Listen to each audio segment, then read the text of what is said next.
So നമ്മുടെ ലിസ്റ്റിൽ ആദ്യത്തെ സിനിമയാണ് തഗ് ലൈഫ്. ഞാൻ പറയേണ്ട ആവശ്യമില്ല, ഈ സിനിമയ്ക്ക് പ്രധാന ഹൈപ്പ് എന്താണെന്ന് പറഞ്ഞു കഴിഞ്ഞാൽ മണിരത്നവും അതുപോലെ കമൽഹാസനും ഒന്നിക്കുന്നു എന്നുള്ള ഒരു പ്രധാന ഹൈപ്പാണ്. ഇത് ഫ്ലോപ്പ് ആവാനുള്ള കാരണം കമൽഹാസൻ ഇത് ചെയ്യേ വേണ്ടായിരുന്നു എന്നാണ് എൻ്റെ അഭിപ്രായം. കാരണം ആ ഒരു സാധനം ചെയ്തു വെച്ചിരിക്കുന്നത്. രണ്ടാമതാണ് ഗെയിം ചേഞ്ചർ. ഇത് നമ്മുടെ പ്രധാന ഹൈപ്പ് എന്ന് പറയാനൊരു കാരണമുള്ളത് നമ്മുടെ ശങ്കറിൻ്റെ ഒരു കംബാക്ക് പ്രതീക്ഷിച്ച ഒരു സിനിമയാണ്. പിന്നെ രാം ചരനും ഉണ്ട് പടത്തിൽ, അതുകൊണ്ട് തന്നെയാണ് ഹൈപ്പ്. പിന്നെ മൂന്നാമത്തെ സിനിമയാണ് വാർ 2. ഈ സിനിമയ്ക്ക് പ്രശ്നം എന്ന് പറയാനായിട്ടൊന്നും ഇല്ലെങ്കിൽ കൂടി പടം ഫ്ലോപ്പായി പോയി.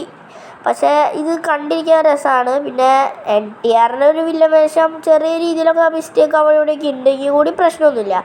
പിന്നെ നമ്മുടെ ഫൈനൽ സിനിമ കൂലി. അപ്പോൾ നിങ്ങൾ വിചാരിക്കും ഇതില്ലാതെ നമ്മൾ പ്രതീക്ഷിച്ചതാണ് എന്ന്. ഇത് ഞാൻ കണ്ടിട്ട് എനിക്ക് ഒരു ആവറേജ് ആയിട്ട് തോന്നി. പിന്നെ ലോകേഷ് കനകരാജും പിന്നെ നമ്മുടെ രജനീകാന്തും ഒരുമിച്ച് അഭിനയിക്കുന്നു എന്ന ആ ഒരു സംഭവമാണെങ്കിൽ പ്രധാന എല്ലാ സിനിമ നല്ലതൊക്കെയാണ്. പക്ഷേ എന്താണെന്നറിയില്ല, കുറച്ച് പേർക്ക് അങ്ങോട്ട് മിക്സ്ഡ് റെസ്പോൺസ് ആയിപ്പോയി. അതുകൊണ്ടാണ്